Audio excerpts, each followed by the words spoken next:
Hey everyone, and welcome to a brand new video. Tonight we have 2 hours of horror stories as per usual. I hope you all enjoy them. If you do, please be sure to drop a like rating. Liking the video helps out so much, and it only takes just a quick second. Subscribing if you are new is also very much appreciated. Really quick, I wanted to apologize for the break in uploads.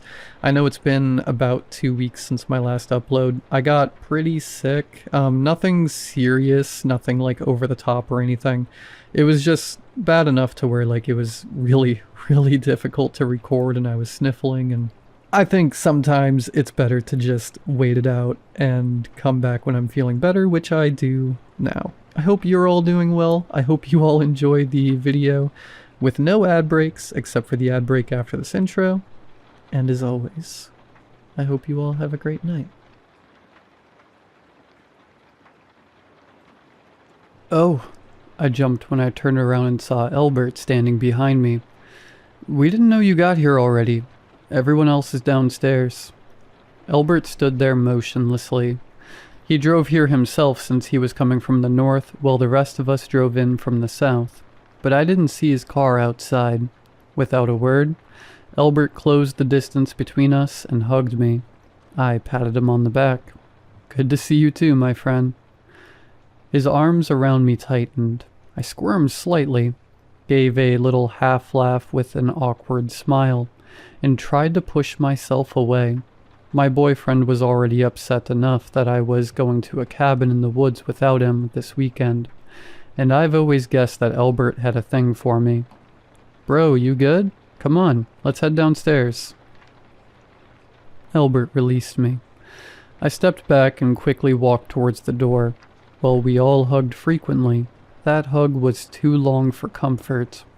Right before I exited my room, Albert said, "Get out of here." Huh? Then I made my decision. Whatever Albert wanted to say, he could either say it to the group or not say it at all. Turning towards the stairs, I called out, "Come on, let's go downstairs." Downstairs, I grabbed a cup of water and walked into the living room, where the entire group was eerily silent. All the junk food, board games, and alcohol were half unpacked, but even the explosive duo, Jerry and Nancy, were quiet. I grabbed a big bag of chips, tore it open, and interrupted the silence. "Guys, what's the prank?" Alex said, "Albert's dead." I spat out my water, directly into the bag of chips I opened. What? Let's not say that about anyone. I literally just saw him upstairs. Jesse, that's not funny. My heart skipped a beat. I'd never heard Jerry sound so serious or angry. I wanted to insist. The way the group glared at me made me shut up. Silently, Alex handed me his phone. Alex got a text from Albert's mom, saying that she knew he was heading to hang out with us at a cabin for the weekend, but he got T-boned by a truck about an hour into his drive. Instantly dead. She didn't say anything else, just sent a picture of the wreck. While I was processing the new information and reconciling with what I just saw upstairs, Nancy said, "Maybe we drive north to his house." Albert's house was about 4 hours north of here. "I'm too tired to drive again," said Jerry. He poured himself an entire plastic cup of whiskey and chugged it. His voice was hoarse when he spoke again. "Don't make a difference anyway. Maybe if we pray hard enough, he'll show up." That was Nelson. When he saw that most of us gave him dirty looks, he threw up his hands. "Look, I know you guys aren't religious, but there's a chance that this is just a prank, right? Like Jesse said, a prank. Albert stole his mom's phone, and then he shows up and scares us all." I wanted to nod in agreement, but Albert wasn't the kind of person who'd prank us. He was always the first person to stay back and take care of someone. The kind of person who'd give a kidney to a stranger. Nancy said, "Nelson, shut up." Not getting any signal anymore. Alex, who was on his phone the whole time, looked up. You guys got any signal? Maybe we can call Albert or his mom. We all shook our head. It could be a prank, right? That was me. Upstairs, Albert had his arms wrapped so tightly around me that I felt skeptical, and I distinctively remember inserting a bro for more emotional distance. I'm not kidding. I saw him upstairs. He hugged me. You probably even heard me talking to him from the stairs. Y'all are sick in the head. Nancy stood up with so much force that her stool fell to the ground behind her. Prank? We hear that Albert's dead, from his mom, and y'all think it's just a prank. You think his mom would joke about that? Hi guys, my son is dead. Car accident. Haha, funny. And you, Jesse, nobody's in the house except the 6 of us. We checked the whole house first thing, and the only entrance is right here. So stop messing with us. Nancy stormed off. Nelson gave me a weird look. She's right, Jess. Carrying my bag in winded me up, so I've been here since we entered. Nobody entered or left the house. Let's just chill, alright? Said Jerry. He was on his 3rd full cup of whiskey. Chill, sleep, and we drive north first thing tomorrow. Yeah, let's chill. Cassie and Alex huddled in one of the couches, while I sprawled on the other. I had my Kindle open, but I'd been reading the same sentence for the last hour. Nobody had signal. We'd purposely picked a cabin without Wi-Fi, and nobody knew how to act without more information. There'd been a couple of, "Do you really think?" But it never got further than that. Nelson's voice broke the silence. Guys, Nancy's been hogging the bathroom for an hour and won't answer to knocks. Nelson had his pajamas tucked under his arms and a toothbrush in his hands. Normally, he would get crap for believing in 8 hours of sleep and sleeping before midnight. But not today. The upstairs bathroom was the only bathroom with a shower. I don't know. It's been quiet, said Jerry. He was sipping from a bottle of rum now. It's probably hitting her hard, said Cassie. I'll check up on her. Minutes later, we all heard Cassie scream. Cassie tumbled downstairs, falling into a heap at the bottom of the stairs. She fell headfirst into a nearby lamp, knocking it over. Her ankle twisted in a weird angle, but she didn't care.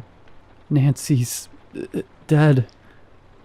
Cassie screamed again, burying her head in her hands. Alex ran to her side and hugged her. Jerry ran upstairs. Seconds later, he was back in the kitchen with a grim look on his face. His eyes were wide open, as if he'd forgotten to blink. His hands were bloody, and he held them away from his body. It's true. No pulse or anything. Don't go look. There's so much blood in the bathroom. Her wrists. Alex, Nelson, and I shared a look. None of us needed to go look for ourselves. I shuddered and pulled a throw over my shoulders. Cassie sobbed. I knew she had a thing for Albert, but... She'd at least want to verify that he's really dead first, right? I asked. This doesn't make sense. Alex glared at me. You still don't believe Albert's dead? Saw him upstairs? Seeing Nancy downstairs now? Jerry spoke loudly. Let's call the police. We all checked our phones. Still no signal. Landline? They still have that? 3 policemen arrived in a police van. They seemed ridiculously decked out, with bulletproof vests, gas masks, and 3 guns each. They introduced themselves as Officer Gerald, Officer Melissa, and Officer Josh. They had no information on any car wreck up north, but they said they had to keep us here for the interrogation. They sent us back to our bedrooms to isolate us, and said they'll speak to us one by one. Hours later, after interrogating us, they told us they had to detain us here in the house because a tree had fallen in the road. The bathroom upstairs, where Nancy took her own life, was sealed off, but the bathroom downstairs and everywhere else in the house was ours to use. That night, I heard knocking on one of the walls of my bedroom. I focused and realized that it was tapping out Morse code. Right, Jerry had the room next to mine. Jerry and I first met on a search and rescue training camp, so both of us knew Morse code. I wrote out the taps I heard. What do you mean you saw Albert earlier? I looked around my bedroom. Clearly, Albert was not in the house. I'd also checked that his car was not in the yard. I tapped. Don't worry about it. Do you think they're allowed to keep us here like this? Jerry tapped back. No, they're sus. I assessed our situation. We were in a glamping cabin in a cul-de-sac about 40 miles away from the nearest town. Jerry had thought it'd be funny to pick a cabin without Wi-Fi, and we figured we weren't too far away from town anyway. Worst comes to worst, we could hike to the town, right? Should we run away? You saw their guns. Officer Josh was stationed outside, in the police van near our car. Officer Gerald and Officer Melissa were near the front door, guarding the only conventional way in and out of the house. They didn't look like they were going to take us anywhere. We have food and water, surely. They'll clear the tree soon, right? Jerry tapped back. Is there really a tree? I don't know how I fell asleep that night, but by the time I woke up, the sun was high in the sky and our car, Jerry's car actually, was gone. Along with Jerry, 3 of us, me, Cassie, and Nelson, gathered in the living room with Officer Melissa and Officer Josh, quietly waiting for news. Alex insisted on going out to search with Officer Gerald, and after some back and forth, Officer Gerald agreed to take him in the police van. Officer Gerald and Alex returned with the news that Jerry drove into the large tree that fell, skidded, and fell off the slope. We confirmed that Jerry drank a lot last night, but none of us knew Jerry sneaked out of the house. I thought about our conversation in Morse code. Something wasn't adding up. For those of you still questioning, yes, there's a tree, said Officer Gerald. He gestured to Alex, who showed us pictures on his phone. A fallen tree blocking the road, the car wreck of Jerry's car about 100 feet below the road. They're clearing the tree tomorrow, so just one more night and we will take you back to the police station. Can't we just walk to the town? That came from me. 40 miles, some elevation, is like 13 hours if we really push it. I can't do that. Cassie gestured to her ankle, which she'd sprained falling down the stairs last night. She lifted the ice pack and showed us that it had swollen into a purple bulb. I can't either, said Nelson, pulling out his inhaler. I'd die after half a mile. Come on, Jesse, said Alex. He wrapped his arm around my shoulder and gave me a squeeze. Just stay with the group. One more day and we'll all drive back. For lunch, we ate sandwiches. I did a quick inventory and guessed that we had about 5 days of food. I also had some beef jerky, granola bars, snacks, and extra bottles of water upstairs. Since Jerry, Alex, and I were originally planning to tackle a difficult hike nearby, how did everything go from a fun glamping weekend out in the woods to half of us dead? The officers kept a watchful eye on us, but did not try to interact with us. Officer Josh tried to reassure us a couple times that help will be here tomorrow, but none of us talked back. I helped Cassie ice her ankle, but Alex and Nelson were quiet. Nobody touched more of the alcohol.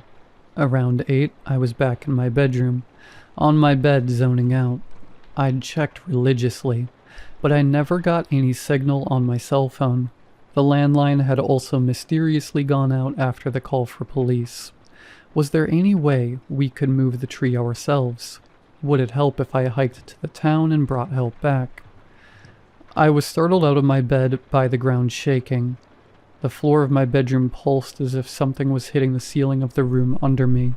I remembered a prank we used to play on each other when Jerry's room was right below Nelson's room in the dorms. We'd bang on the ceiling with a broomstick. until Nelson stormed downstairs to yell at us.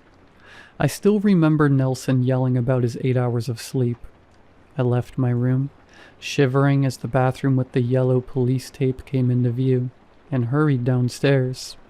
I could see Gerald and Melissa smoking on the other side of the front door, but Cassie, Alex, and Nelson were not in the living room. Even now, I could hear the banging from the kitchen. Rolling my eyes, I headed over and flipped on the kitchen light, hoping to catch the culprit in action. "Yo, what are you doing?" I screamed. Nelson's body flopped on the floor, but judging by the amount of blood and brain splattered, it was obvious that his head had been mashed against the ceiling.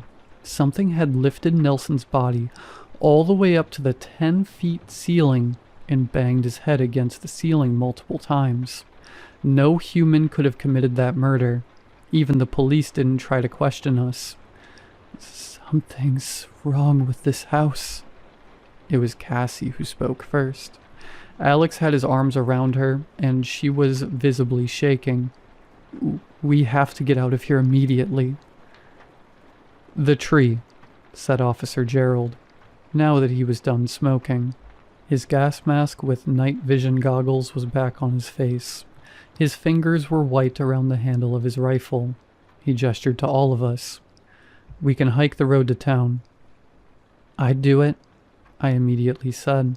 I glanced at the clock. 1 a.m. "I'll take my bag and walk to town, starting right now." "Jesse," Alex snapped at me. "Cassie can't walk. What are you going to do? Leave her here alone with 3 dead bodies?" "She can use a branch, or use Jerry's hiking sticks," I snapped back. Ignoring how everyone winced at the mention of Jerry's name, I turned to Cassie. "Do you want to stay here with 3 dead bodies and some force that can mash our heads into the ceiling? Or do you want a messed up ankle?" "I'll go," Cassie gasped. Suddenly her hand flew to her throat and her eyes rolled to the back of her head. Alex caught her and they both slid to the ground. Officer Melissa headed over, opening the visor of her helmet to check on Cassie. I'd noticed that Officer Gerald and Officer Josh immediately trained their guns on Cassie when she gasped. "She's knocked out," said Officer Melissa. She shot a worried look over to Officer Gerald. "Just fainted." "There's something wrong with the house for sure. I didn't feel like I was in immediate danger, but who can predict how volatile the mysterious killing force was? I easily trusted myself to walk for the next 15 hours until I reached the town. But could I just leave my last 2 remaining friends here?" The way these police officers braced for impact and aimed their gun toward every little sound. "Jesse, please," said Alex. "Please, please." I turned towards the officers. "Now that it's just you and us, and half of us are dead, tell us the truth," I said. I stared Gerald right in the eye, through his night vision goggles. "I know you're not police officers. You know we didn't kill our friends. Why are you holding us here?" "Dear, what are you talking about?" asked Melissa. She'd moved her gas mask off her mouth, but her night vision goggles hid her eyes. She tried to smile, but her fingers didn't stray far from her handgun. "You're scaring your friends." "Yeah, young lady," said Josh. He was tense for combat. "Believe me, I know you're under a lot of stress right now." 3 fully automatic military-grade assault rifles, with over 1,000 rounds each. 3 rifles customized to fire 25.5mm bullets. 3 handguns and over 30 grenades in your van, I said.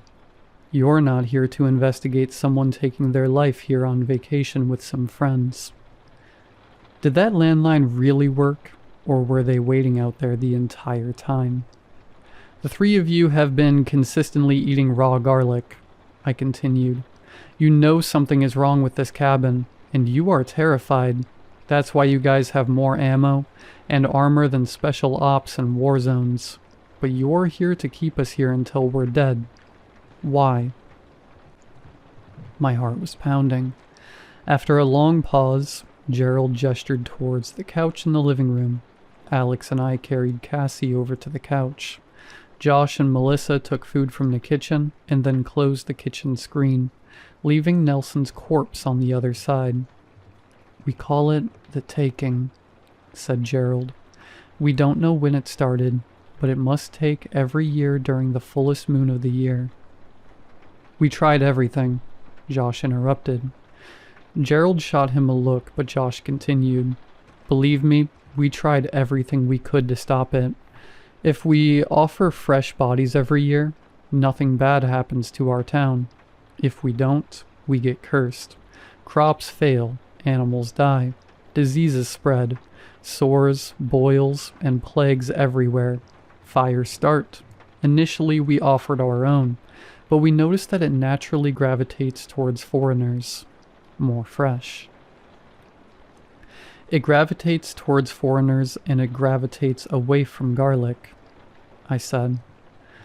I thought about the box of garlic chips in my bag that I'd been snacking on the past 2 days. My eyes narrowed as an idea came to mind. Nancy didn't die from taking her own life, did she? "Don't think so," said Gerald. He took another garlic out of his snack container and bit down on it. "We don't know any patterns to its kill method. We've seen everything from evisceration to suffocation, but no patterns."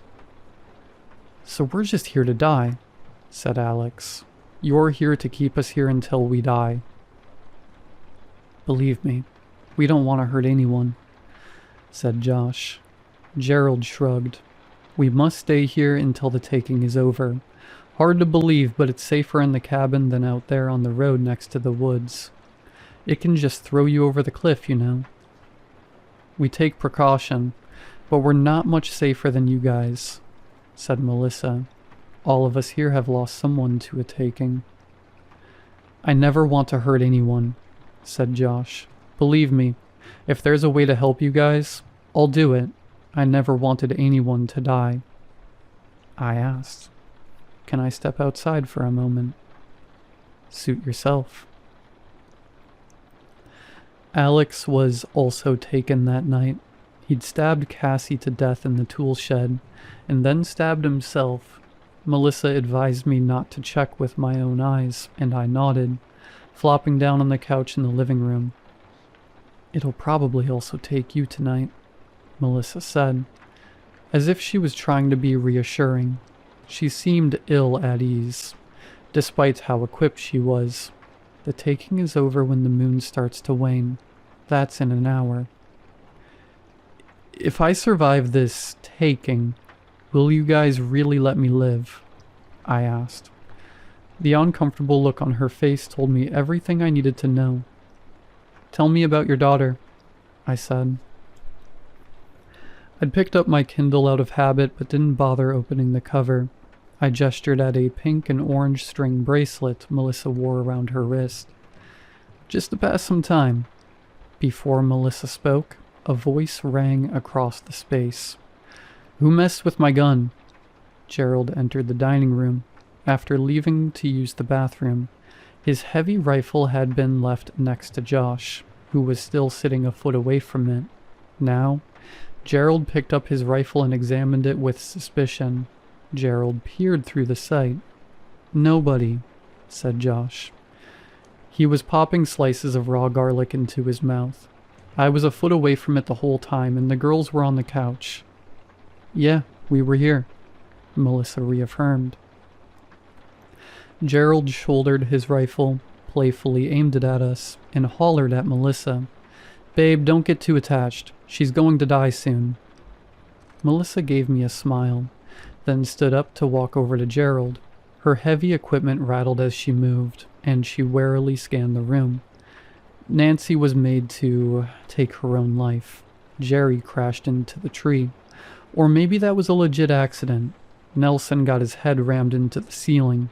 Alex and Cassie died by a knife. How did it plan to take next? In the middle, Melissa stopped. Her eyes widened.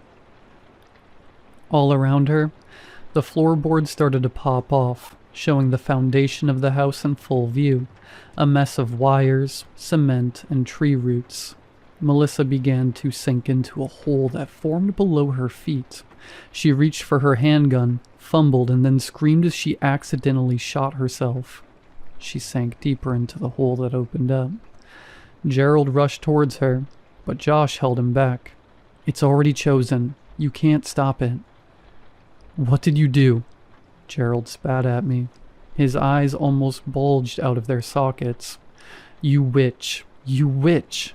How did you make it take Melissa instead of you?" Melissa screamed louder. Half her body was out of view now, and something was happening to her under the floorboards. She shot wildly, probably shooting her own legs more than she was shooting anything else. A sharp branch emerged and cracked open Melissa's body, finally silencing her after it pierced through her mouth. Gerald spoke free from Josh. He rushed towards me and punched me in the face. Then he slung his rifle over to aim it at me. I held up my hands as he pressed into my space. I could perhaps trick an ancient entity into taking a local instead of me, but there was no way I could convince Gerald to not shoot me out of vengeance. He leveled the barrel of his gun to my forehead. "Wait," I tried to stall. My cheeks were swelling from his punch. "You want to know how I tricked the entity, right?" I lifted my fingers to the collar of my shirt. Slowly as I could, I began to unbutton my shirt.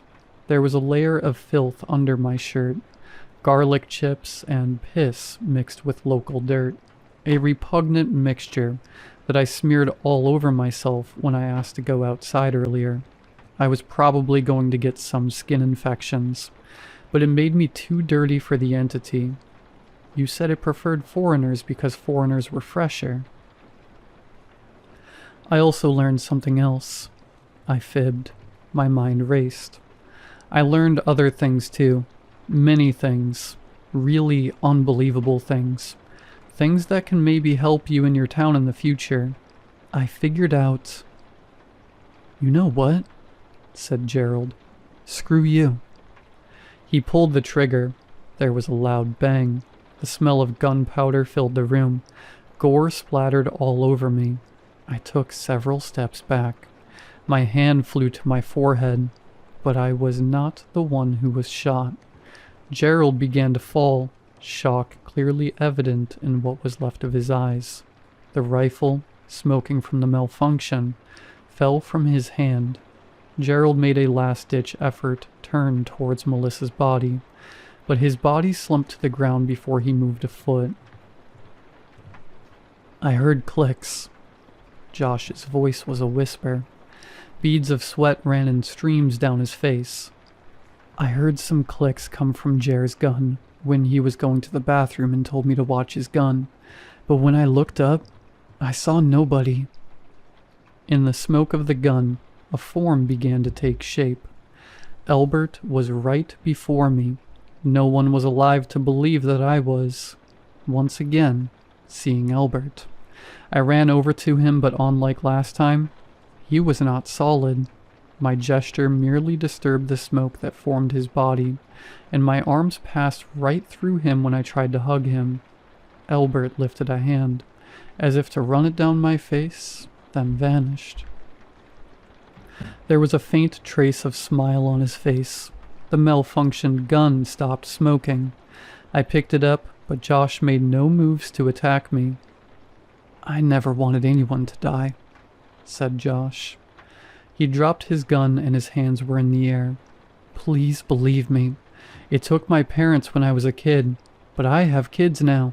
I have 3 kids and a wife." I said coldly, "Let me go." "Yeah, go. The road will unblock itself after the taking. Look, I never wanted anyone to die. Please believe me. I never wanted to hurt anyone." I looked outside. The sun was starting to crawl from behind the horizon, and the moon was waning. The taking, whatever it was over. The filth was starting to make my skin itchy. I thought about how Nancy's rotting corpse occupied the only bathroom with a shower. Should I take a shower first? Or should I just get the hell out of here?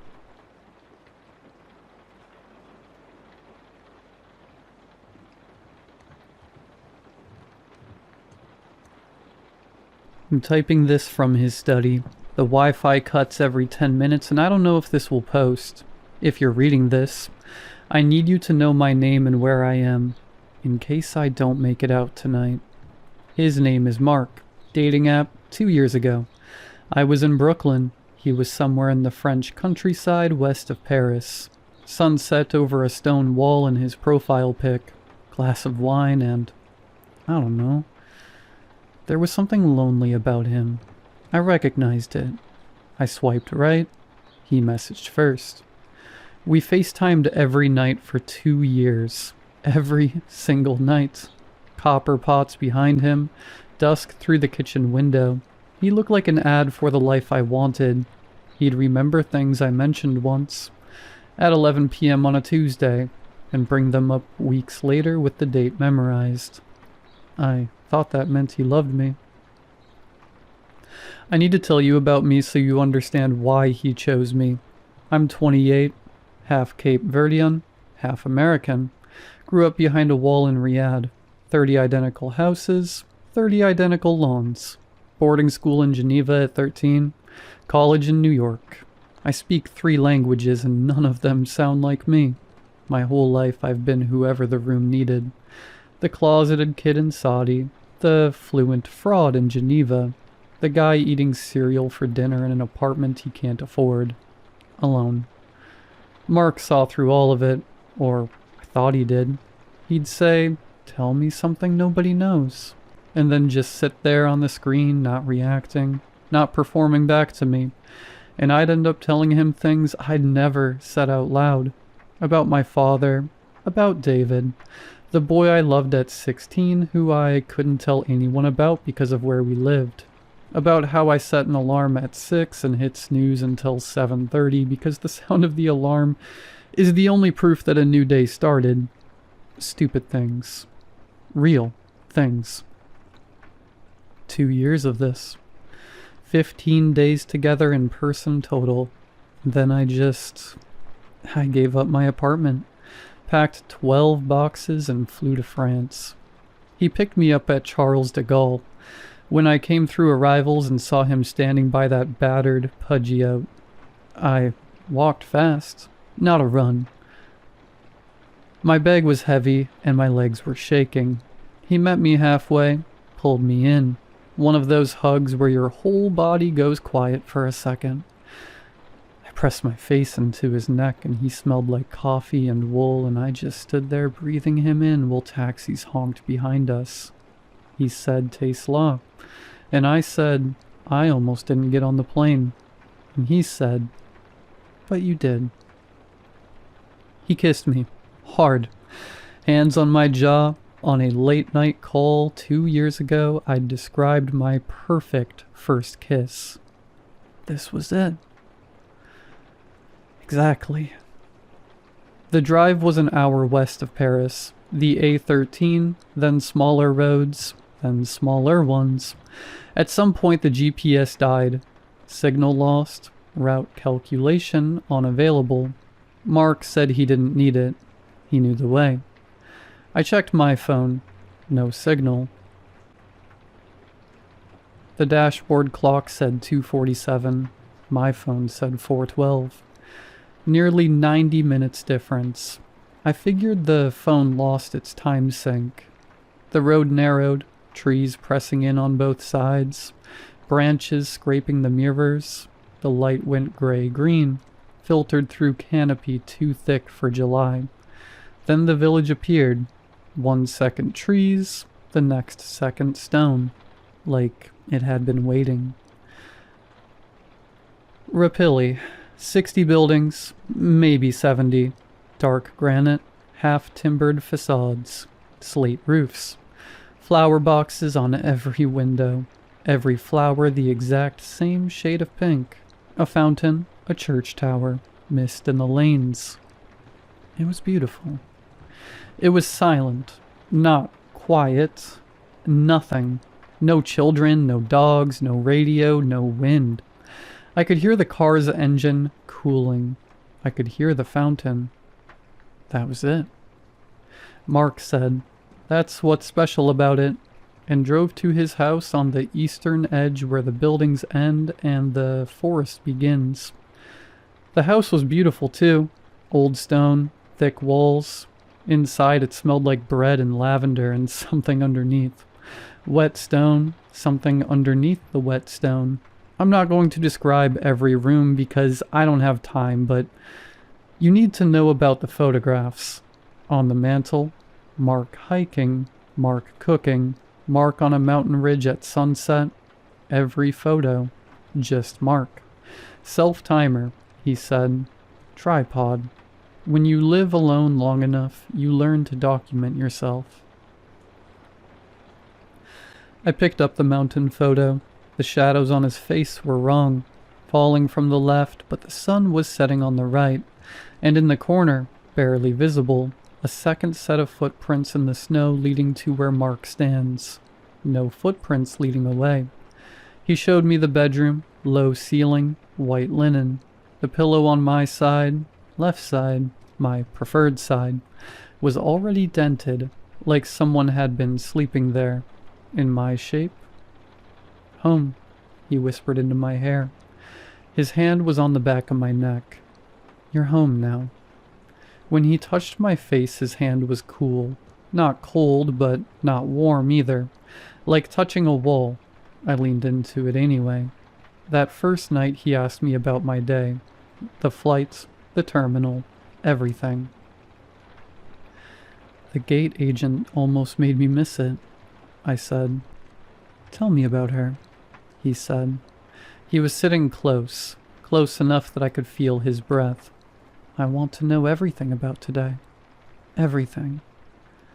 So I did, and every time I stopped, he'd ask something that pulled me back in. Not, how did that feel, but what did the tarmac smell like, and what was the exact sound of the boarding announcement? I talked for an hour. He just sat there the whole time, not moving, watching me like I was the most interesting thing he'd ever seen. While I talked, his eyes changed. His pupils got huge. Not from the light. They opened with my voice, black swallowing the brown. When I stopped talking, they shrank back.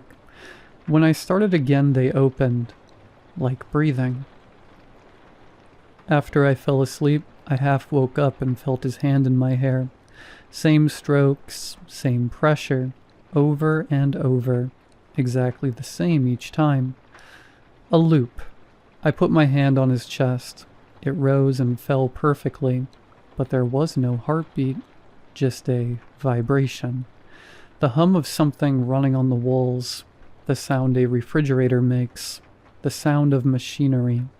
I told myself I was tired. Jet lag, new bed. You tell yourself whatever you have to at 3 a.m. when the other option is getting up and leaving and having nowhere to go. Later that week, I woke up at 4 a.m. Mark was on his back, eyes wide open, fixed on the ceiling, unblinking. His lips were twitching, fast, making shapes that weren't words in any language I know. This low sound coming out of him, almost static, but shaped, like syllables. I touched his shoulder and he snapped awake. Not gradually, not with the confusion of sleep. Instant. A smile assembled itself on his face. Can't sleep? He said. Another night, I looked out the bedroom window at 3 a.m. and Mark was standing in the garden, 20 meters from the tree line, arms at exactly the same angle from his body.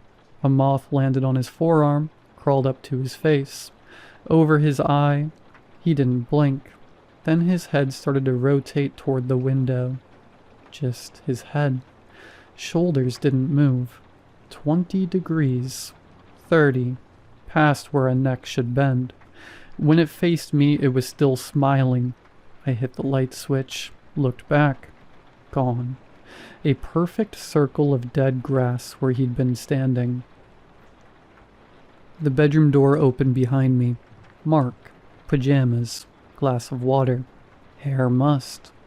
He couldn't have gotten there that fast. "You were outside," I said. "In the garden. Your head was—" "I was in the kitchen."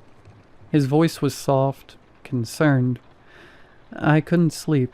You were sleeping so beautifully I didn't want to wake you." He stepped closer. "Why would I go outside, in the dark, when you're here?" And it sounded right. It sounded so right that I almost started crying, because what if I imagined it? What if I was already losing my mind? He touched my face. Cool hand. "Let's go back to bed." I can hear him moving around downstairs. The roads loop. I went for a walk on day 3. Past the fountain, past the bakery, past the church. Out the southern road. 20 minutes. The road curves, the trees thin. Open sky, then rooftops. A church tower. The village square. I was back. I'd walked in a straight line. I tried again.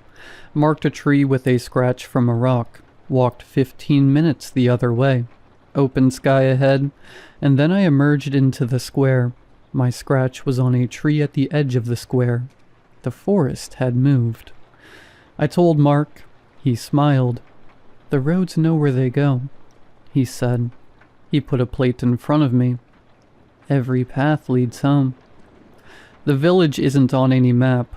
I searched from the study. 1 bar of Wi-Fi. Typed Rapilli Commune Calvados, and got a census page. Population 44. Okay. Tried Rapilli Village, France. Nothing. Rapilli, Calvados, directions. Nothing. Page loads, sits there, times out. I tried BBC. Loaded fine. Reddit. Fine. Anything about this place specifically just stops. "We're not on the map," Mark said. "It's ours. Our own world." The villagers smile. All of them. The same smile. Same crinkle at the eyes. Same slight part of the lips. The old man on the bench. The woman sweeping her doorstep. The baker. Like they all learned from the same photograph. One morning I watched a fly land on the baker's eye. It crawled across his iris. He didn't blink. He was still smiling at the closed door after I left. I went for a walk one night at 2 a.m. because I couldn't sleep. The square was empty. Every window dark. Every door closed. And then at dawn, they were simply there. Between 1 second and the next. The old man on the bench. The woman mid-sweep. Like a game loading from a saved state. Mark threw me a dinner party. The 4 guests arrived at the exact same moment, walking in unison, footsteps hitting the cobblestones in rhythm. One of them ate dessert. I watched his jaw work as he raised the fork, but when his mouth opened for the next bite, the previous one was still there. Unchewed, dry. Every embrace at the door was the same duration. 3 seconds. I counted. One more thing about the dinner. When one of the guests, Pierre, asked me, "What are you afraid of?" the table went still. All 4 of them turned their heads toward me. Not all at once. In sequence. Their smiles didn't change.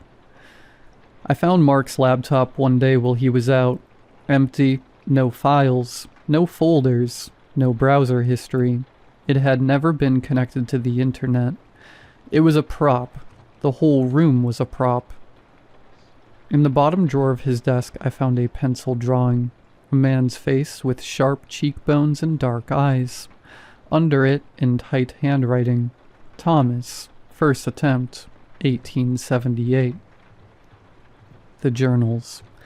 I have to tell you about the journals. Wi-Fi dropped again. My hands won't stop shaking. Attic. Cardboard box. Soft with damp. Dozens of notebooks. All Mark's handwriting. The first page. Subject: E. Marsh. Preliminary observations. That's me. E presents as anxious avoidant with strong people-pleasing tendencies. Third culture kid profile. Cape Verdean, American raised in Riyadh, Geneva, Brooklyn.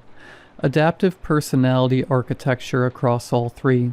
He becomes what each environment requires. This makes him exceptionally responsive to sustained attention and active listening. He is not accustomed to being the focus. Dietary: coffee black, 1 sugar. Comfort foods: rice and beans. Mothers: grilled cheese, childhood. Aversion to raw tomato, textural. Sleep patterns: left side dominant. Deep sleep begins approximately 45 minutes after closing eyes. During deep sleep, he is unreachable. Psychological profile: primary wound. First romantic attachment at 16. Male, name David K. Relationship concealed due to environment, Riyadh. He believes love requires hiding. He will tolerate extraordinary dysfunction in exchange for the feeling of being fully known. Leverage point. Attraction profile: responsive to competence, domesticity, and focused attention. Physical type: broader build, dark features. Manual confidence. Note: deep body shame. Will interpret physical acceptance as proof of love. Exploit. The notes go back years, before we matched, before we ever spoke. Printed screenshots of my Instagram annotated in red ink. My walking route time-stamped. He knew my coffee order, my thread count. He ordered the lavender soap from Bayou because I mentioned once at 11:22 p.m. on November 14th that I liked lavender. Every single detail I thought I was sharing for the first time, he already had in a notebook. He didn't remember because he loved me. He remembered because he was studying me. Every FaceTime call was data collection, and I just sat there in my underwear in my unmade bed, giving him everything because nobody had ever bothered to ask. I broke into the basement that night. The padlock was new, brass against ancient wood. 3 strikes with a hammer wrapped in a towel. Stone steps, narrow. The air changed with each step down. Got thick, warm, body temperature warm. It tasted like iron and dirt and something sweet I didn't want to think about. The basement is larger than the house above it. The beams aren't wood. They branch and join like roots, like veins. When I pressed my hand against one, it was warm, moving, barely. On the far wall, carvings, older than the house by millennia, humanoid figures, surrounding a central image, a large circle containing a smaller circle, tendrils extending in every direction.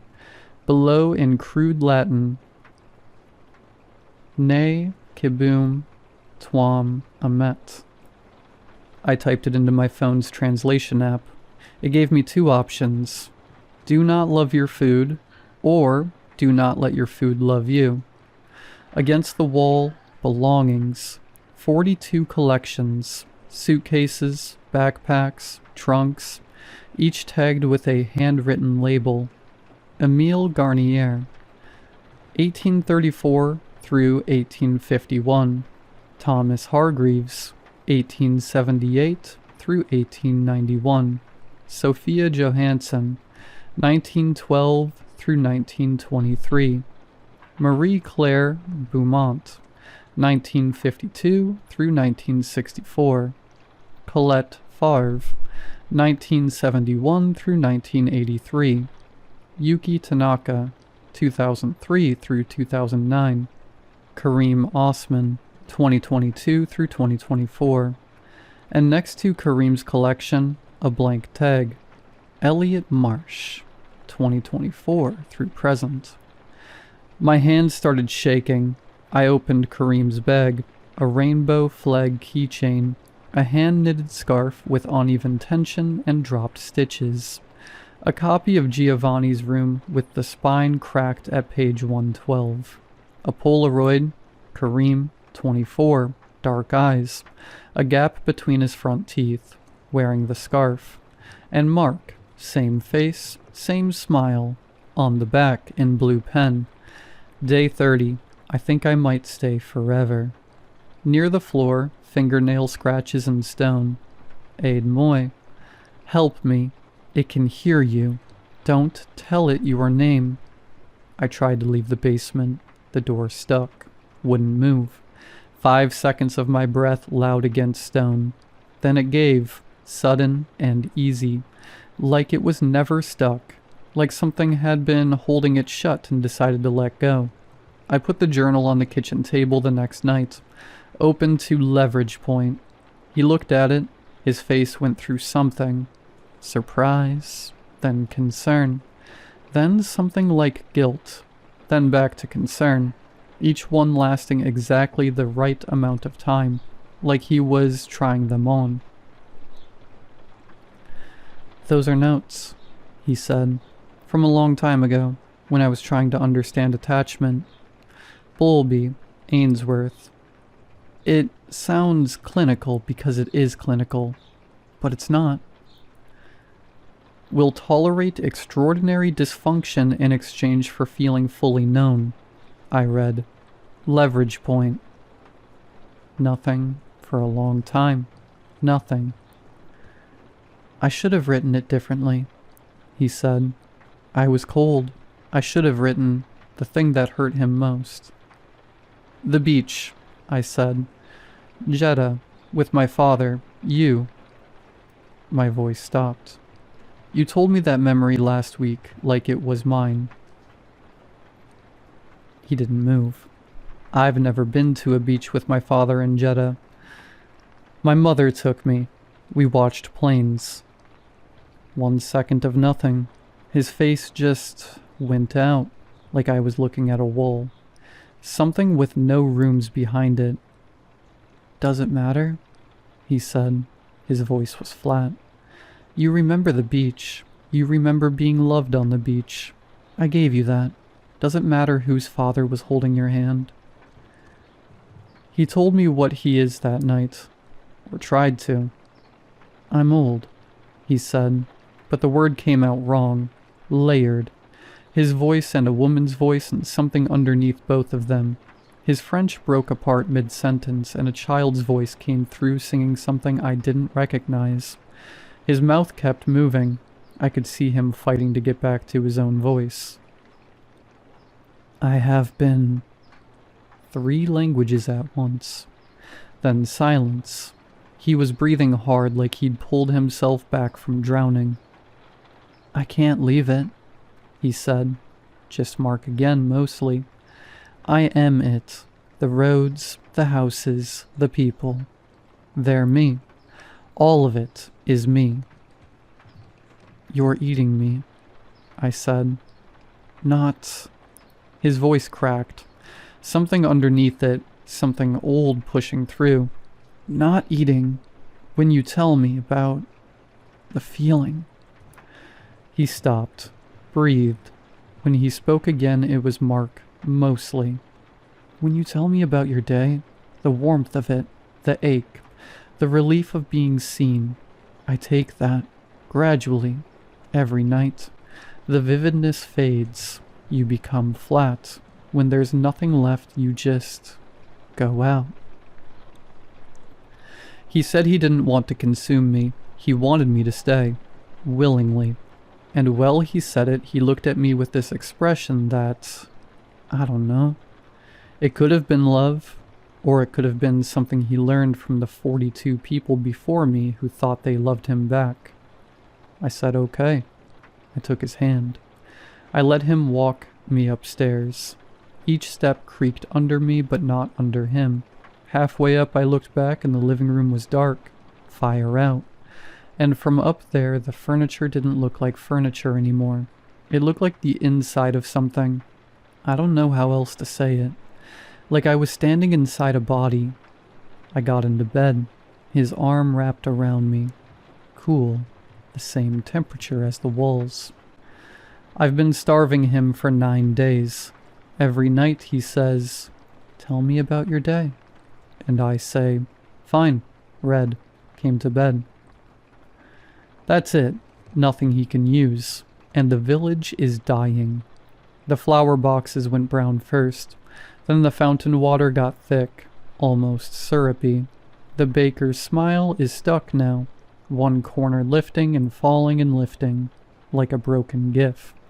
Henry has been sitting in his truck for 3 days. Engine catches, idles, cuts out, catches again. A spider built a web between his wrist and the steering column, and he hasn't moved to break it. The old man on the bench closed his eyes 2 days ago. Hasn't opened them, but the smile is still there, smiling with nothing behind it. He told me he is the village. I didn't get what that meant until I watched it starve with him. The baker, Henry, the old man, they're not people, they're his fingers. And I'm watching them go numb one by one. He can't leave this place to find someone else. He can't make me talk. He has to be loved into it. That's all he knows how to do. So the only weapon I have is not loving him back. I had a memory yesterday. My apartment in Brooklyn, eating cereal, waiting for Mark to call. I could see it perfectly. The bowl, the counter, the way my phone screen would light up. But I couldn't feel any of it. That flutter you get when someone's about to call, and you know they're going to ask about your day and actually want the answer. Gone. I can picture the room, but the feeling's been scooped out of it. I can describe it, but I can't be in it anymore. 2 days ago, I looked in the bathroom mirror while brushing my teeth, and my reflection lagged. Just for a second, my mouth moved and the mirror followed. A half beat later, like a bad FaceTime connection. I blinked. It synced back up. I told myself it was exhaustion. Then this morning I looked in the mirror and my reflection glitched. One frame, less than a second. Kareem's face, dark eyes, gap between the teeth. Then mine again.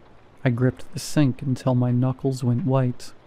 Day 6, I found a woman sitting in the cemetery behind the church. Colette. She was the only one in the village who didn't smile. Her tag in the basement said 1971 through 1983. 12 years. She got out. I don't know how or why she came back. She told me the roads open when the entity breaks. Between 3 and 5 in the morning, when the village sleeps. Take nothing. Walk. Don't stop. Why did you come back? I asked. She looked at the church tower. My daughter came after me. She's still here. That was all she said about it. Some of the feelings will come back, she said. Not all. Never all. I asked her how many feelings came back. Enough to get through the day, she said. Not enough to want to. I'm going to try tonight. 3 a.m. The Southern Road. I have my passport in my back pocket. No bag. Nothing that belonged to this house. Mark is downstairs. I can hear him in the kitchen, but he hasn't cooked in days. There's nothing to cook. There's a bowl in the fridge with something gray in it. Blue veins running through. The wine went to vinegar. The bread tastes like nothing. He keeps asking me to talk. Not the ritual, just anything. He's not performing anymore. He's starving. Part of me wants to go down there. I got as far as the study door, hand on the knob. I could hear him in the kitchen opening the fridge, the hum of nothing inside it. Tell me something, he called up, just his voice. Please, anything. The bird you watched this morning, the sky, anything. His voice cracked on the please, not fake, really cracking. I opened the door. I was on the first step before I stopped myself because I remember what it felt like to have someone's full attention. to be asked about my day by someone who actually wanted the answer.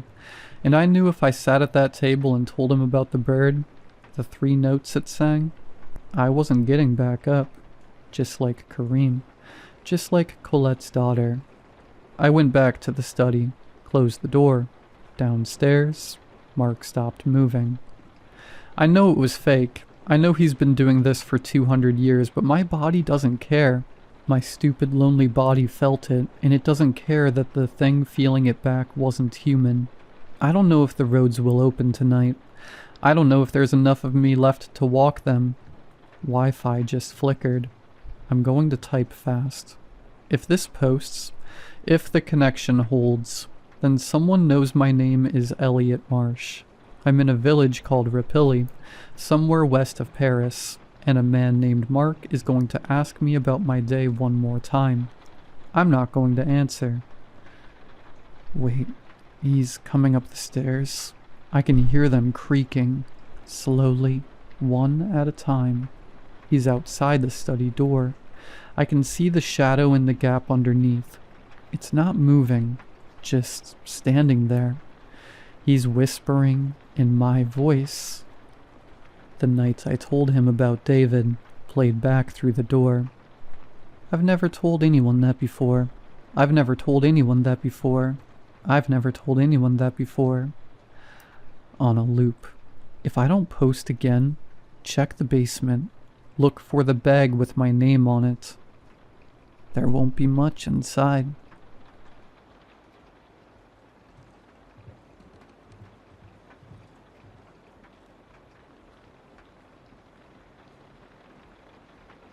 The police sirens were loud enough to wake the entire neighborhood. I heard them before I even opened my eyes. The overlapping echoes kept getting closer. My mom and dad were already out of bed by the time I stepped into the hallway. My sister right behind me. We all went outside together and saw that nearly every neighbor was doing the same thing, drawn down the sidewalk toward a cluster of flashing red and blue lights. As we got closer, I realized all of it was happening in front of the Dreadmore house. The house had been abandoned for as long as I could remember. The boarded windows, the sagging porch, the stories people told about it being haunted. Crime tape stretched across the yard as officers moved in and out. No one spoke a word. Then a stretcher came through the front door with a body bag strapped tightly on top of it. Someone gasped. I felt my mom's hand grip my shoulder. That was enough for my parents. They turned us around and made me and my sister go back inside. I didn't sleep after that. I just laid in bed staring at the ceiling, wondering what could have possibly happened in that house. The next morning, I went through my routine and headed to the bus stop like normal. I was standing there when I heard my name being shouted. I turned and saw my best friend Joshua running toward me along with Damien, who was right behind him. They were both out of breath, talking over each other so fast I couldn't understand a word. I told them to slow down. Joshua finally blurted it out. "Nick's dad is dead." I stared at him, waiting for him to laugh or take it back. When he didn't, I asked him to say it again. He did, but louder this time. Damien jumped in, explaining that someone had called the police the night before about screams coming from the Dreadmore house. Nick's dad, who was already working patrol, had gone inside to check it out. According to rumors, he just died. No explanation or struggle. He just collapsed. The bus showed up before any of us could say anything else, and when we stepped on, we noticed Nick wasn't on it. He wasn't at school either. Days passed, then weeks eventually. Missing person flyers with Nick's face started appearing on light poles, strip malls, bus stops, just about everywhere you can think of. I saw his mom out there almost every day, stapling them up for hours. Police cars even started stopping by her house regularly. One night I overheard my mom telling my dad that Nick's mom had started showing up to work drunk and getting sent home early. Then came the night that started it all. I couldn't sleep. So I got out of bed and pulled my telescope toward the window, aiming it at the moon like I'd done 100 times before. But when I opened the curtains, I noticed movement on the street. I adjusted the lens and felt my chest tighten. It was Nick's mom. She was walking slowly like she wasn't fully awake. I followed her with the telescope as she moved down the block. She was heading straight for the Dreadmore house. I watched as she reached the porch and lifted her hand toward the doorknob. Then she stopped for a second. Everything was still. Then her head turned slowly. Too slowly. She looked straight at my window. My breath caught in my throat as I adjusted the focus. Her face filled the lens, and her skin was pale in a way that didn't look human anymore. It was stretched tight like all the blood had been drained out of it. Her eyes were the worst part, though, as they sunk deep into her face, completely black, not reflecting a single trace of light. She just stared with her mouth hung slightly open, as if she was trying to remember how to speak. I dropped the telescope and stumbled backward, screaming. My parents came rushing into my room, my mom flipping on the lights while my dad stood in the doorway, already annoyed. "What's going on?" my mom asked. "Why are you screaming?" I was shaking as I tried to explain, words tumbling over each other. I told them about the telescope, about Nick's mom and her face, the way she looked right at me. My dad sighed before I even finished. "You were half asleep," he said. "You probably dreamed it." "I wasn't asleep," I said. "I was wide awake. I saw her." My mom exchanged a look with him. "You've been hearing a lot of scary things lately," she said gently. "With Nick and his dad, your mind is filling in gaps." "I know what I saw," I said, my voice cracking. "That's enough," my dad said. "Go back to bed." The light flicked off and they left. I lay there in the dark, wishing I hadn't looked through that telescope at all. The next day, I went to Joshua's house and told him and Damien everything. We sat on the floor in his room with the door shut, like we were planning something illegal. Damien laughed after I finished explaining. "So you're saying she turned into a ghost now?" he said. "Come on." "She didn't look normal," I said. "I'm telling you, something's wrong." Joshua didn't laugh. He just sat there, quiet, staring at the carpet. He knew me too well to think I'd make something like that up. Damien rolled his eyes and suggested we should go and investigate ourselves. "No," Joshua and I said at the same time. Later that day, we went outside to walk the neighborhood and saw police cars parked in front of Nick's mom's house.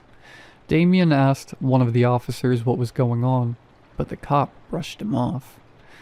As we walked away, we heard another officer say, "Her coworkers say she didn't show up this morning." I stopped walking. My heart pounded as I turned to them. "I told you," I said quietly. We ran back to Joshua's house and talked it over.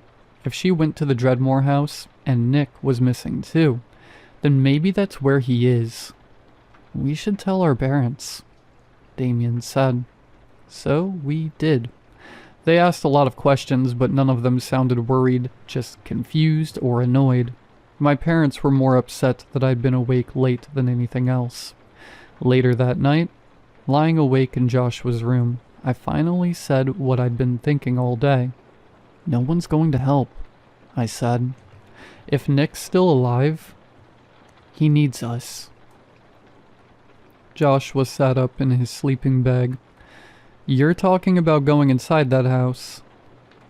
"I know," I said. "I don't want to, but we can't just do nothing." Damien didn't say anything at first. He stared at the wall, jaw clenched. Then he nodded. Joshua looked at him, then at me. "Let's do it," they both said. And that was the moment I would soon regret. After Joshua's parents finally fell asleep, we quietly got dressed, grabbed our flashlights and climbed out his bedroom window. We dropped into the bushes below.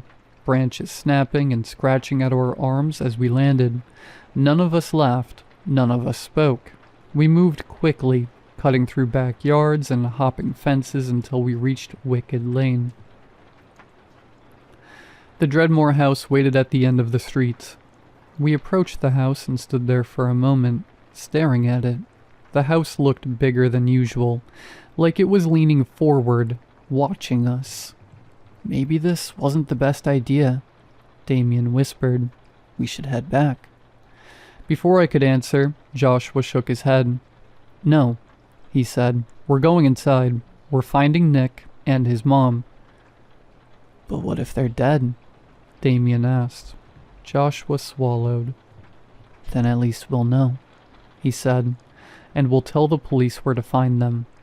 He stepped onto the porch. We followed. The front door was already slightly open, so Joshua pushed it and it creaked open. We were greeted with darkness until we turned on our flashlights and stepped into a living room frozen in time with old furniture from the 50s or 60s. Thick dust coating everything, cobwebs hanging in the corners.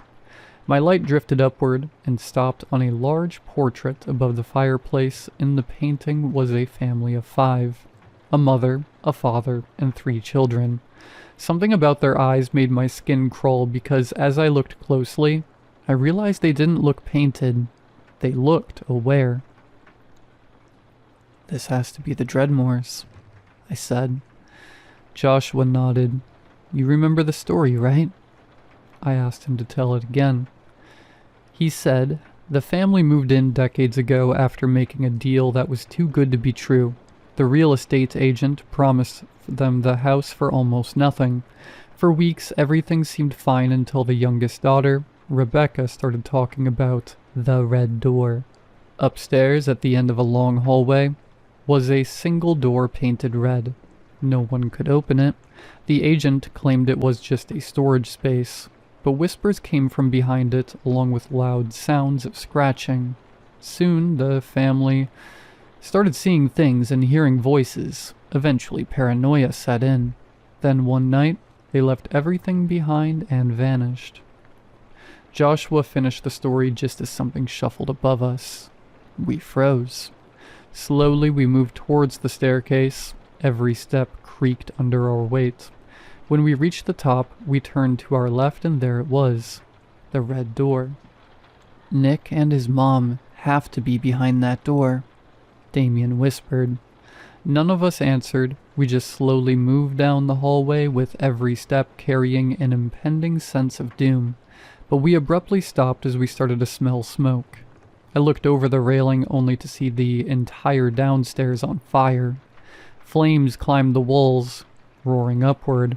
Panic took over as we ran from door to door, yanking handles, screaming for help, but none of them would open. The fire crawled up the stairs. Then, to our surprise, the red door creaked open. We didn't hesitate to sprint towards it. Joshua ran through. Damien followed. I was right behind them when the door slammed shut so hard in my face that my ears rang. When the ringing stopped, I turned around. The fire was gone. The house was filled with silence. I rushed to the railing. The downstairs was untouched. No flames, no smoke, no heat. Just darkness. Joshua and Damien were gone. I ran to the red door and yanked the knob. I pounded on it until my hand swelled, until my throat was raw from screaming eventually. All I could do was sit there and cry. The police would search the Dreadmore house from top to bottom after I told them everything. They said they never found a red door. They questioned me for hours, going over the same details again and again, trying to make sense of something they couldn't explain and something I couldn't prove. Months passed. Life kept moving, even though I felt stuck. Sometimes, late at night, I feel the urge to set up my telescope and aim it at the house.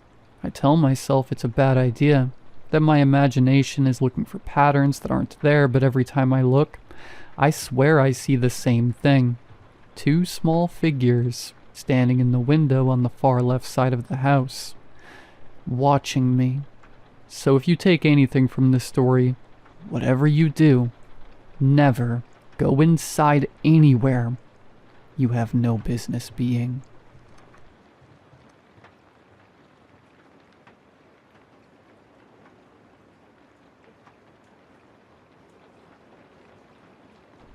My wife Amelia and I met in high school. She was the popular, bubbly girl that everybody loved, and I was lucky to have anyone even give me a second glance.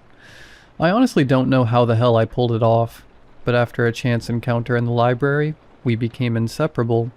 Fast forward 4 years and we were married, ready to take on anything the world could throw at us together. At least, that's what the plan was. Ami was at the ripe old age of 24 when she began to experience severe headaches and frequent nosebleeds. When we got the news, I felt as though we had both been given the 8-month prognosis. I'll never forget the tears and sobbing, the cries of anguish that resounded through the doctor's office.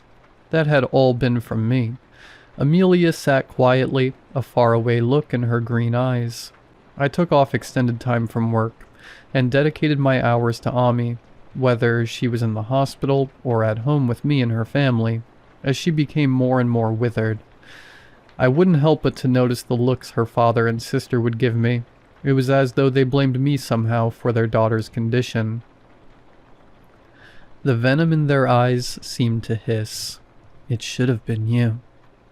One night as Ami and I lay together in bed, the insignificant voices droning from the TV, she began to ask me about something we had never discussed before.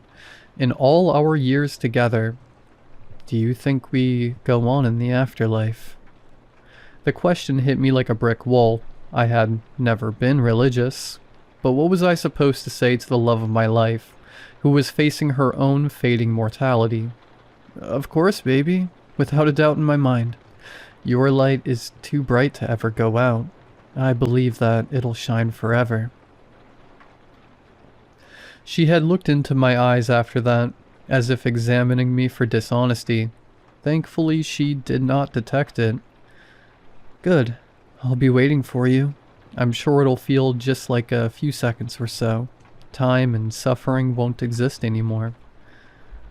I should have let the conversation end, but playing up my lie even more, I said, I want you to send me a sign, Ami. Send me a signal of some sort that you're thriving. Whether it's that old Madonna song you like, or a canary out on the porch, singing its heart out. Anything. Anything so that I can think of you. Amelia had wound herself even tighter into me at that point, a sad smile on her face. I will. The doctors hadn't been quite right with their grim prediction. Amelia persisted for almost 10 months before that light of hers finally faded. I'm ashamed to say that, though I tried my damnedest to speak at her funeral, I broke down and couldn't do it. I was forced to sit and watch with red eyes as her family and friends told wonderful stories about the love of my life.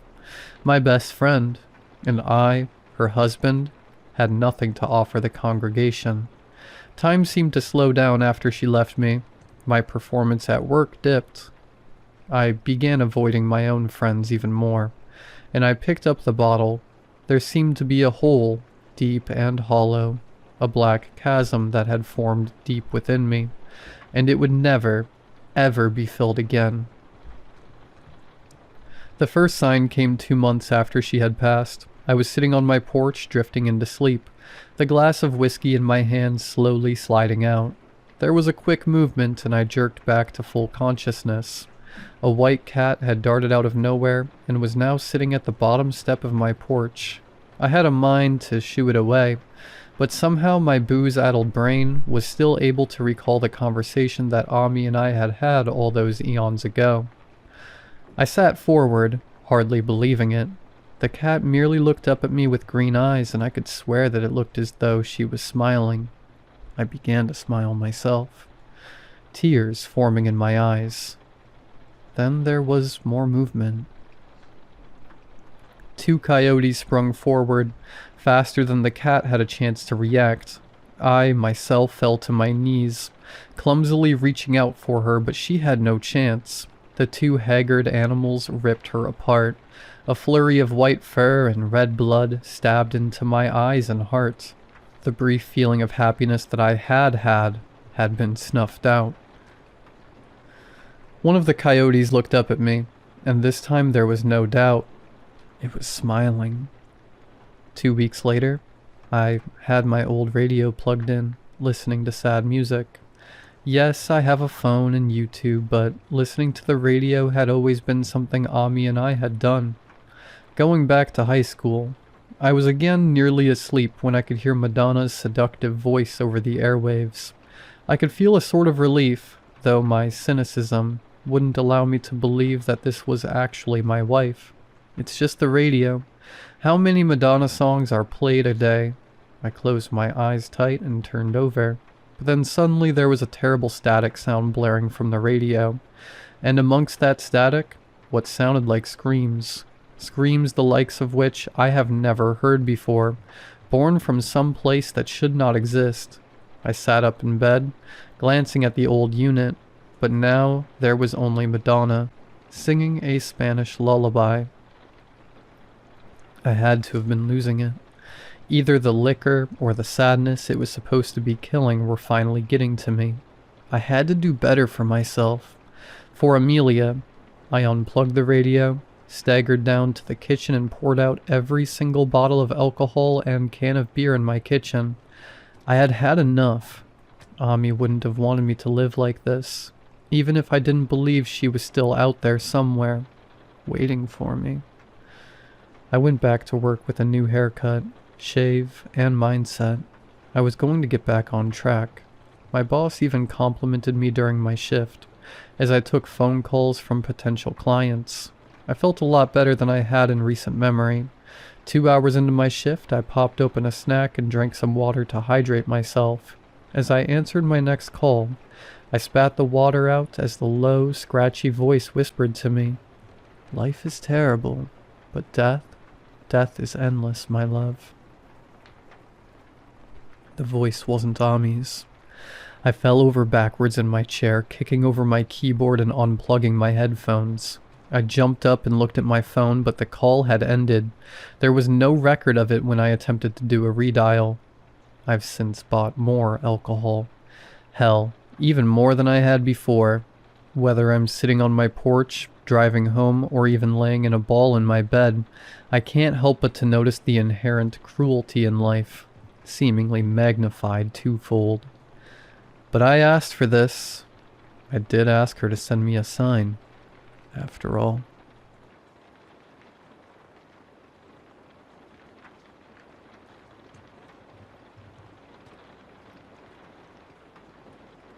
I grew up in a house tucked into the woods not far from Seattle, close enough to a main road that you could still hear the world if you listened, but far enough that the trees felt like they were alive and watching. It was quiet in a way that didn't feel empty, just watchful. Our house sat there with the forest pressing in around it, like it had been placed in the middle of something older. I lived there with my dad, my mom, and my older brother. We had 3 dogs, Blue, Daisy, and Pete, so the house was never really still. There was always movement, always noise, something grounding you in the fact that you weren't alone. At least, that is how it was at first. I was young, around 5 when everything started. At that age, I didn't know anything about ghosts or the paranormal or anything like that. There wasn't some idea planted in my head that made me expect things to happen. Whatever I experienced it without context, just as something real. And for a while, it was small things. Little moments that didn't make sense but were easy to brush off. A quick tug at the back of my shirt when no one was there.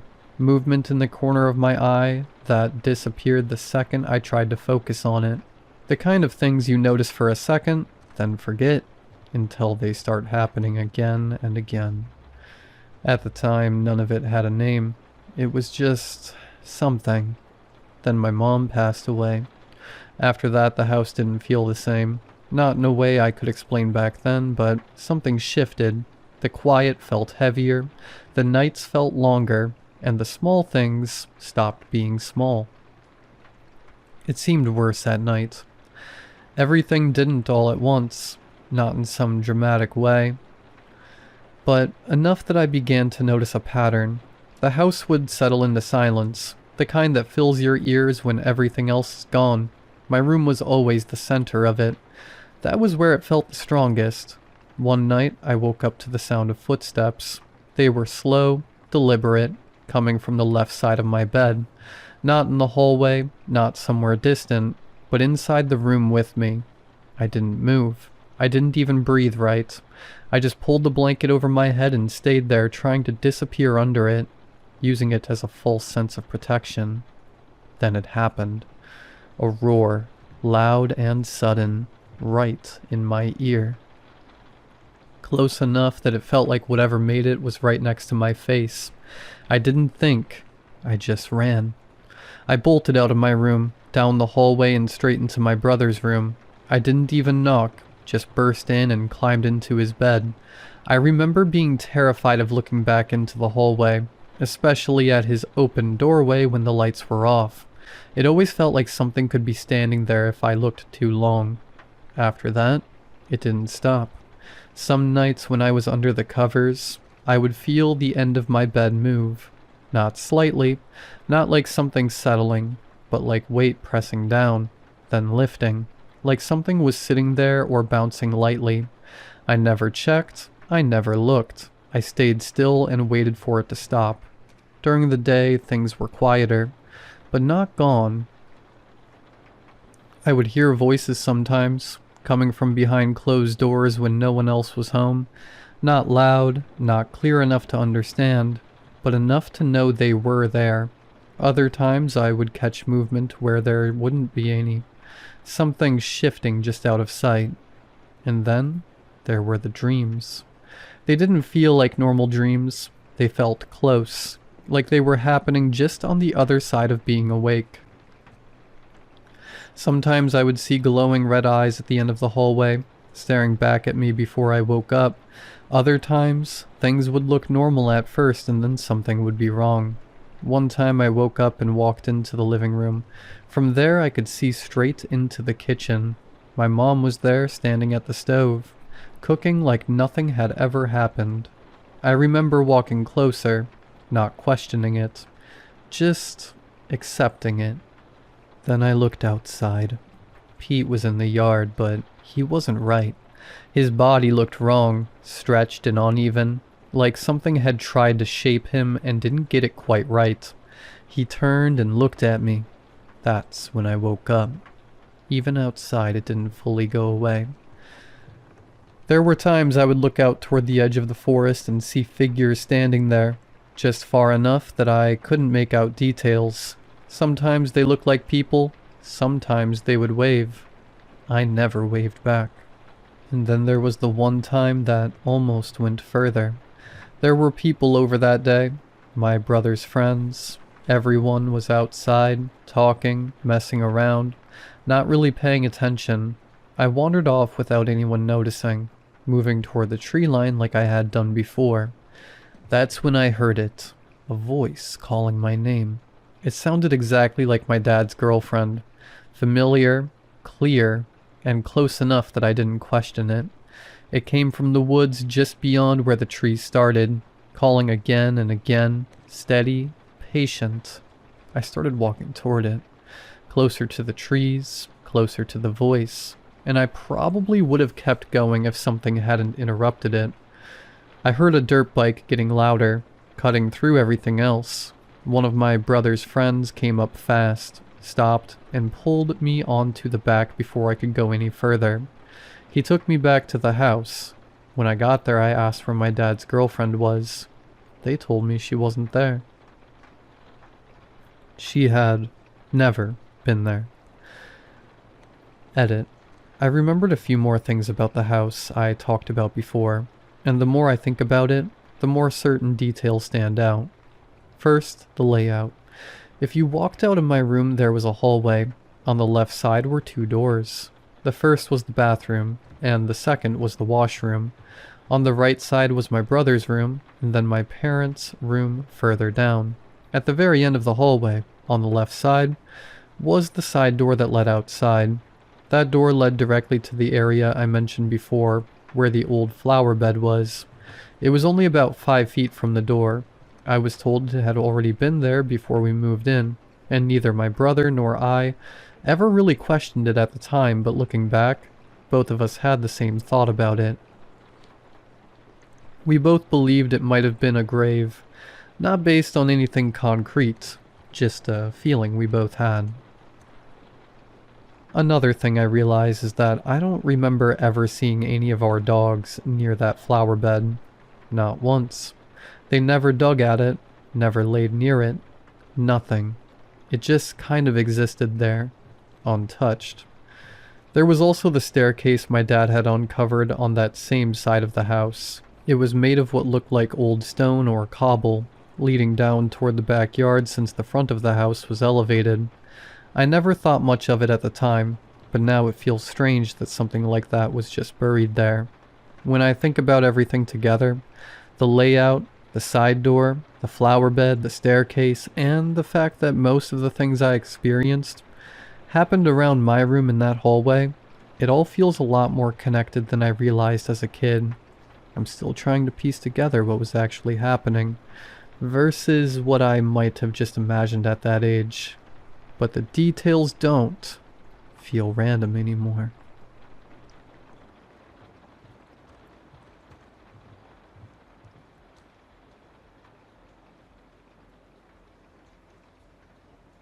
I've always wanted to make this trip.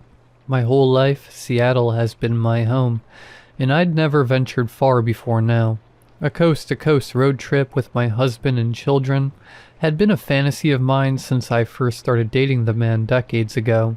It slowly became clear over the years that despite his promises, the trip would never be happening. At 50, I'm finally on the road, but I never wanted it to be like this. Not under these circumstances. I am alone.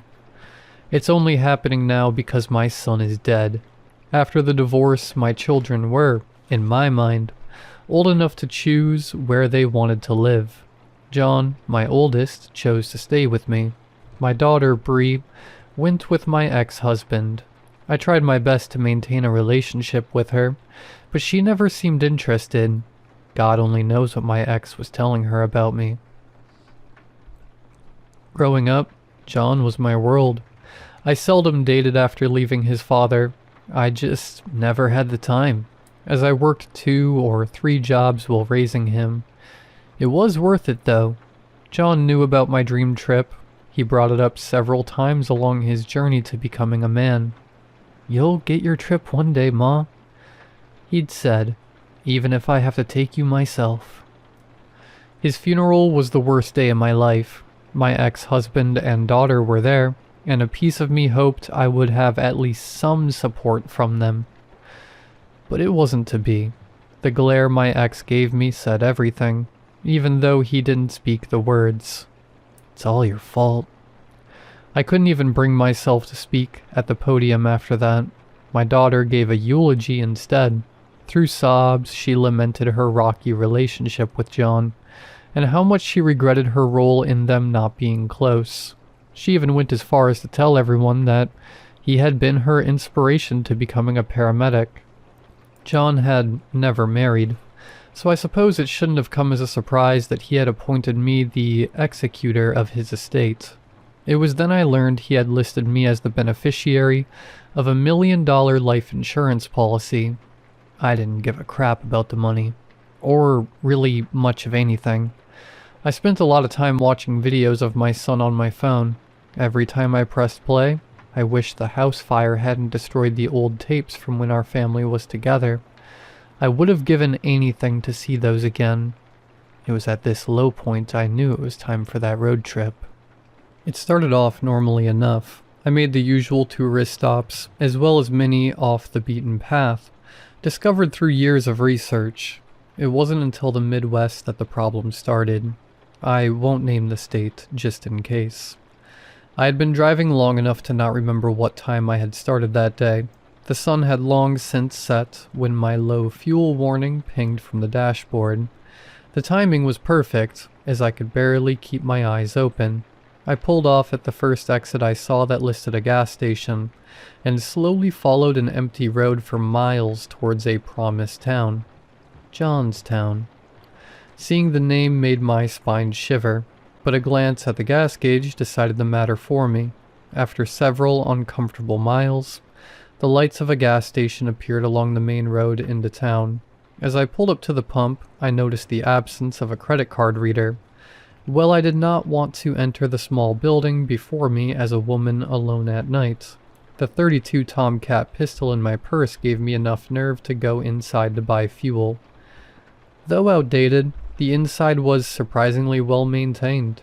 I went straight up to the counter, where a young man in a camo hat stood, looking thoroughly uninterested. "Hi," I said, forcing a smile. "Can I get some gas on the pump out there?" The man stared at me without a word. Though I held my smile, I felt the hairs on my neck standing up. I could have sworn the lights inside dimmed slightly when he began pushing buttons on the register. "How much?"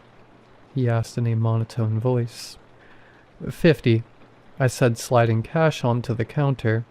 "Keep what's left, if there is any." Without breaking his gaze to so much as glance at the bill, the man slowly reached for it. For a moment, the image of him snatching my arm and pulling me over the counter flashed across my mind, but he simply opened the drawer and placed the bill inside. "Anything else?" "No, sir, that's it. Thank you," I said before speed walking back to my car. Though I kept my head down, I could feel his eyes on me as I pumped. I considered making a break for the highway, but my eyelids began to flutter once more once back inside my car. I could see the town ahead, and decided it wouldn't hurt to at least see if the motel seemed safe. As I made my way down the main street, every building was dark, except for the motel. It was an unassuming rectangular building with 2 floors. Most of the windows were dark, but the few rooms with lights on were somewhat reassuring. I sat in my car for a moment, the engine still running. Nothing seemed unusual as I scanned the parking lot. It seemed safe enough to walk inside. I grabbed my backpack, stepped out of my car, and paused for a moment. I couldn't help but think of how much safer I would feel if John had been with me. When I walked towards the entrance, I looked back towards the street. To my surprise, the closest building was lit. I guess I had been too tired to notice it before. The neon sign out front read True Video. A video rental store still open in 2026. Wow, guess the town's a little behind, I thought. The motel manager greeted me as I stepped inside the front entrance. To my immense relief, she seemed to be a perfectly normal lady, roughly my own age, not much more at ease. I opted to rent a room and she gave me a physical iron key. Room 211 was exactly what you might expect. Old, small, with decor not updated since 1970. What paint that was visible in spots above the dreadful floral wallpaper was a weathered yellow. A green bed sat against the back wall, facing a dresser with a TV on it. I set my backpack on the bed before turning back towards the TV. It had been years since I had seen an old tube television, and right next to it, an honest-to-God VCR. My mind went straight to 1999 when John was little. Once a week, I would take him to Blockbuster, and we would choose a film for a family movie night. I thought back to True Video across the street. The nostalgia was too enticing. I made my way out into the cool air night. The hum of the neon sign soon broke the silence of the empty streets as I approached True Video. A bell on the door dinged as I stepped inside, but nobody approached the empty counter. I paid little attention, instead focusing on finding the family movie section. After a brief search, I held in my hands a copy of my son's favorite childhood movie, All Dogs Go to Heaven. I stared at the tape as I stood at the counter, lost in my memories. "Anything else for you tonight, ma'am?" came a familiar voice. My eyes snapped upward to see the young man from the gas station smiling at me from behind the counter. I felt a chill race throughout my body. I couldn't respond. While the young man's clothes and demeanor were entirely different, it was definitely him. This time, however, I noticed a small, circular scar on the side of his neck, as well as a name tag, Michael. My silence seemingly didn't affect the man, as he held his warm smile for several silent seconds. I regained control of my body and shook my head vigorously. "All right then," he beamed. "Your total is 537. Quickly, and with a shaking hand, I pulled a 5 and a 1 from my purse and dropped it on the counter, ignoring his outstretched hand. The man simply scooped the bills off the counter as if I hadn't been so rude, and handed me my change. "Thank you for your business, ma'am," Michael said cheerfully. "Have a wonderful evening." I hurriedly left without a word, tape in hand. I didn't stop until I was safely locked back inside of my room, now wide awake. It probably took half an hour to calm down, but eventually I reasoned to myself that the men must be brothers, or maybe even cousins. It made sense with the limited employment options in a town this small. That had to be it. While still on edge, I was finally relaxed enough to push the tape into the VCR and settle myself in the bed. Of course, I was crying within the first 5 minutes of the film. It was like being brought back in time without my son there waiting for me. I cried harder as I thought of his heart attack. He wasn't even 30 yet. The coroner said it had been quick, but John had still died alone in the dark. An hour into the film, I had run out of tears. In a way, the brutal experience had made me feel closer to my baby boy. It had been worth it. I closed my eyes, ready to drift off as the movie played in the background, when I heard it. Static. I guess that's why we got away from tapes, I thought. But before I could even open my eyes, I heard my ex-husband's voice from the TV speakers. "He's beautiful. Good job, Grace." I'd know that moment anywhere. Sure enough, when my eyes snapped to the TV, there was the home video my husband had taken when John was born. The image of me holding our son in my hospital bed came into focus. Every fuzzy pixel matched the old tapes I'd lost in the fire. As I watched myself beam on the screen, the video again cut to static. After a moment came a video shot of the day we first brought John home. My ex gave a tour of the house on camera, proudly showing off the nursery we had built and decorated together. The screen cut again. My cheeks were soaked in tears.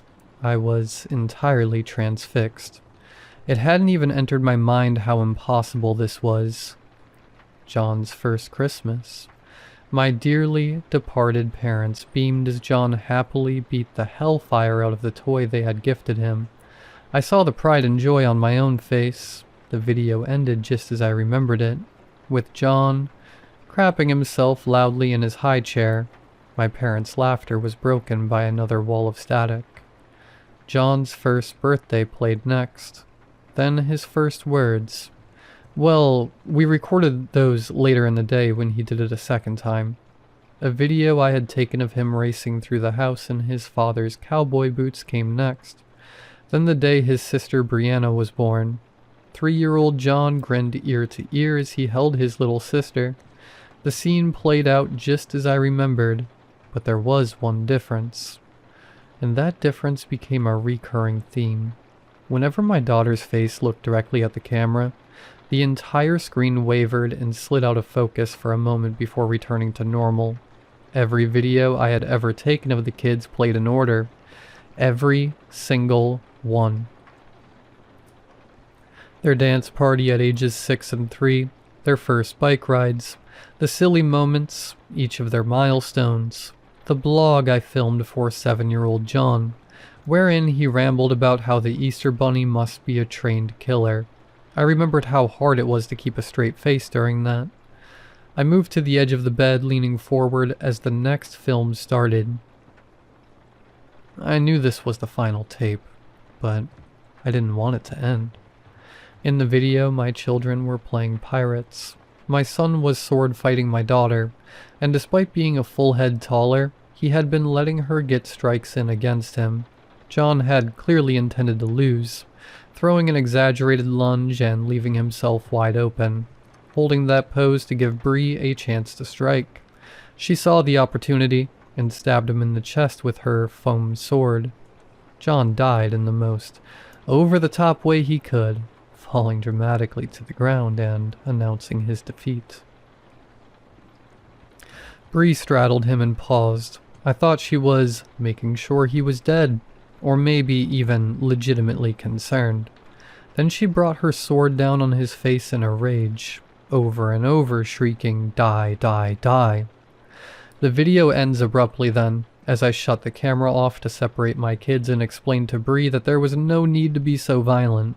The screen went black. I stared into it, barely holding myself together. This impossible, one-way conversation with the past had drained my soul. I tensed to stand up, but then the screen began a new video. One I had taken on my phone. John's 16th birthday. He sat with a scowl as I sang happy birthday to him with his friends. I grimaced. The moment was cute for me, but John had gotten a lot of flack for that video on social media. I was brought back to the moment I came to regret posting it. The screen flickered again. This time the video wasn't one I recognized. In it, my teenage kids were arguing. He held a sandwich bag of something I couldn't quite discern, and a look of utter disappointment. "Answer me," he said. "What is this? Where did you get it?" "Screw you," my daughter shouted. "You're not our dad. Give that back." "Sis, this stuff can get you arrested." "I don't care. It's my life, not yours. I don't answer to you." "I'll tell Mom if you don't tell me where you got it right now." "Go ahead," Bree shouted. "I don't care what Mom thinks. Dad won't believe either of you anyway." At this, John winced. The camera zoomed in on his face. He looked helpless. "I just don't want you to lose everything," he said quietly. "I'm not gonna, you idiot," she screamed. "You think I've never done this stuff before? I'm gonna party if I want, and you can deal with it." Before I could acknowledge the frozen brick that had fallen into my gut, the video changed again. It was the home I shared with John after the divorce. The shot came from somewhere across the street. The house was dark and nothing seemed amiss. Then an orange glow appeared in one corner of the house. The fire. And worse, a figure passed by the flames, fleeing the scene. My heart nearly fell out of my body. The fire department had suspected arson, but no concrete evidence had emerged in the investigation. At the time, my ex-husband and I had been in legal battles to increase my visitation with my daughter. Once John had told me about the drugs, I tried to get more involved in her life. My ex fought me every step of the way. The police immediately questioned him, but told me his alibi had been rock solid.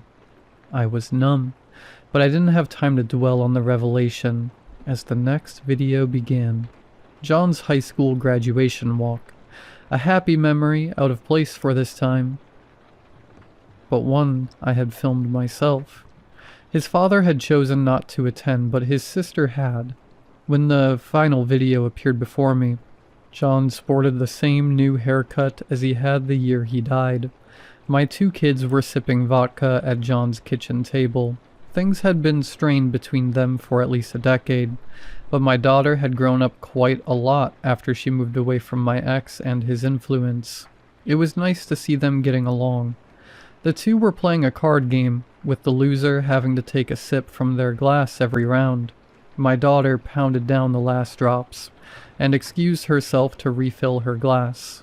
The camera followed her to the counter. With her back to John, she filled her glass from a water bottle. The frame stopped with a smirk on her face as she did so. I assumed she was proud of cheating in their contest. The screen glitched again, and there was John. My son was sprawled on the floor, drooling over himself and giggling profusely. "Hey, sis," he slurred from the floor.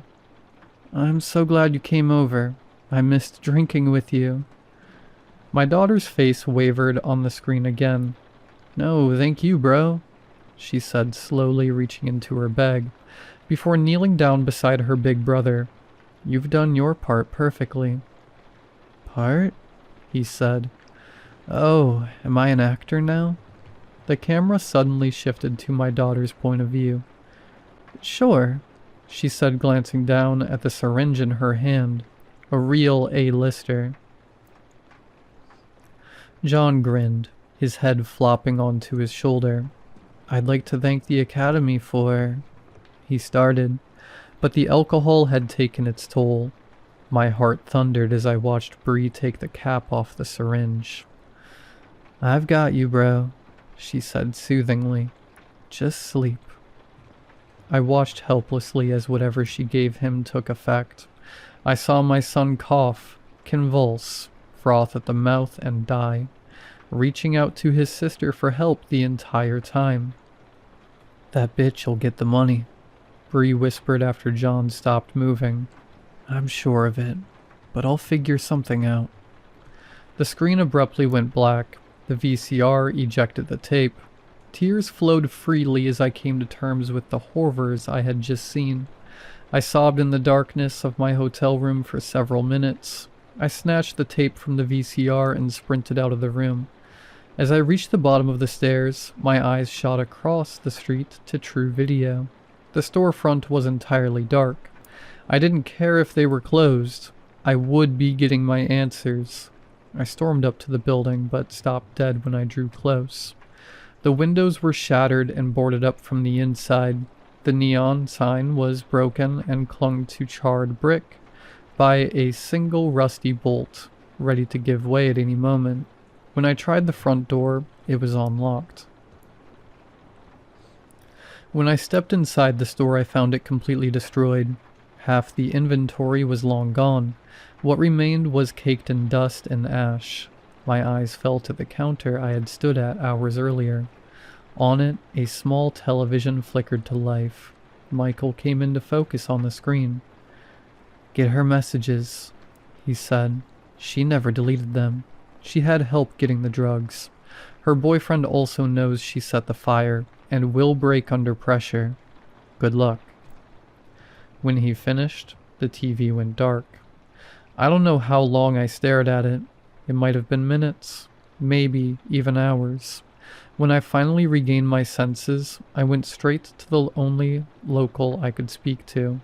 Bursting through the motel entrance, I stomped up to the counter and threw the tape down on it. What is going on in this town? I shouted at the manager. Where did that freak at True Video get this? The manager turned ghost white but said nothing. Answer me. She took a deep breath. What did you see on the tape? She asked in a voice barely above a whisper. I saw my daughter. I said as my voice cracked. I saw her murder her brother. Did Michael give that to you? Yes, I said, raising my broken voice once again. And what the hell was he doing at the gas station earlier? I want to know what sick game he's playing. I want to know right now. Please don't talk about my sons like that. The manager interrupted quietly. She sighed. Daniel and Michael are my twin boys, she said. Daniel works at the gas station, and Michael worked at True Video. He was killed in a robbery 2 years ago. He was shot in the throat before they burned the store down. She paused for a moment. I recognized her pain. One grieving mother to another. They caught the killers, thanks to the security cameras. But last year, another traveler said he rented a video from that store. He said it showed the murder of his sister. She looked at me. The tape will be blank now, she said. But Michael was never one to lie. Please leave. Get justice for your son. And with that, she turned her back to me. No amount of screaming made her turn around again. So I went home. Drove all through the night and all day until I made it home. I found the information I needed. I got the man to talk. The guilt-ridden coward fessed up quick. My daughter was arrested and charged with John's murder. Last month, the jury convicted her and sentenced her to life in prison without parole. That same day, a VHS tape appeared on my doorstep. With shaking hands, I pressed play. My son appeared on the screen. He said nothing, but he didn't have to. He smiled gently and waved once before the video went black. My VCR whirred and opened to eject the tape, but nothing came out. But I got the message.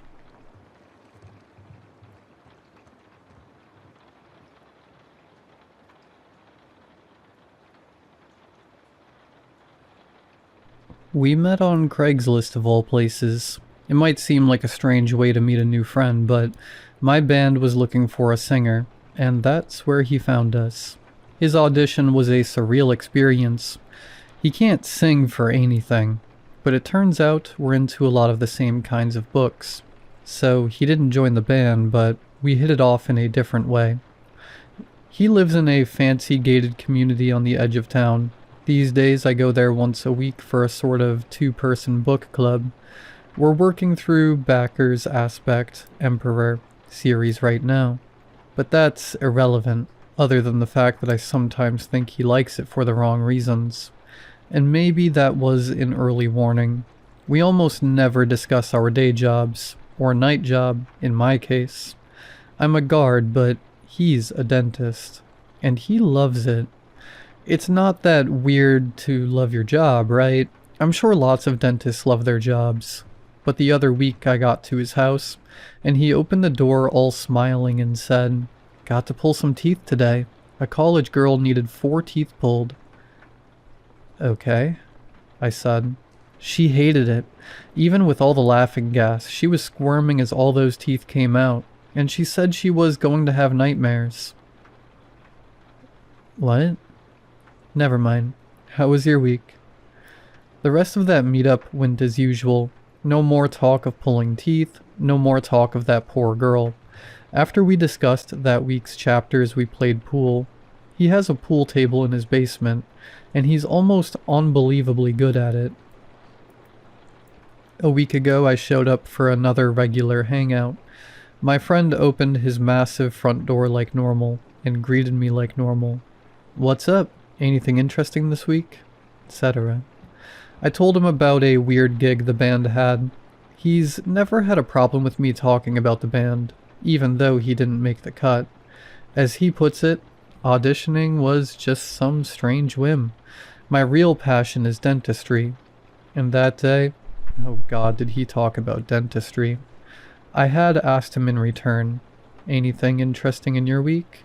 To which he laughed. An old wrinkly grandpa needed 6 teeth pulled, and he was not happy about it. Huh? My friend laughed harder, but I was. You have to understand. In every way other than this weird teeth business, he is a good friend. Someone important to me died recently, and to be honest, I don't know if I'd still be here if it weren't for his friendship.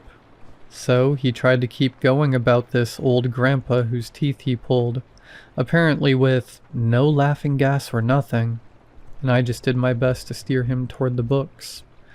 The last he said on the old grandpa was, "I think he went to hell and back. He was talking about demons and stuff, man. Demons and stuff." Right. Speaking of going to hell and back, it was finally warm enough to swim in his pool that day. He has a damn water slide. Imagine. I'll get to the point. At first it seemed like any other day. He seemed, at first, uninterested in monologuing about teeth. I told him about a date I went on. He acted genuinely interested, and gave me some legitimate good advice. We discussed a horrid chapter in the book, and spent half the discussion laughing maniacally at jokes that would take too long to explain. Eventually he got out his chessboard, and I saw that closet had so many games in it. We got through 5 tense games of chess with no issue, but halfway through the 6th game, he interrupted something I was saying to say, a middle-aged fat guy needed all his teeth pulled. Excuse me? All of them. I took out all of his teeth. I tried to let that slide. The sixth chess game kept going, almost like nothing happened. My friend muttered something about a fairy and the devil, and it was frustrating how easily he beat me. He threw me off balance with all that teeth business, but he didn't gloat. He is never a sore winner. He simply said, "I'll be back," which is what he always says when the bathroom's about to smell, and I'll have to wait a bit. However, while I waited, I couldn't sit still. When he had opened his board game closet to get the chessboard, I saw he had a lot of different games. I was curious, is all. I opened the same closet. I thought it was the same one. You know those butterfly things that some people have on their walls? The hanging frames with all the dead butterflies inside them? This closet had dozens of the things, and each contained, instead of butterflies, dozens of human teeth. Was this where he keeps them? It was hundreds of teeth in total. I vomited in my mouth. Then I heard the toilet flush, so I closed that horrible closet, everything as I left it, and went back to sit at the chessboard. My friend came back into the room and said, "Oh, I forgot to mention, a date's coming to pick me up tonight, so I'll need you to leave a little early." "Oh, really? Nice, alright. When?" I was having trouble acting normal. He frowned. "You know what? Now. Now is good." He walked me out. Bye," I said. "See you next week. How many chapters?" "Yeah, bye," he said, almost uninterested. The door closed and I was outside in the dark, alone. Does he know I saw it? What did I see? Who is he? God, I can't sleep.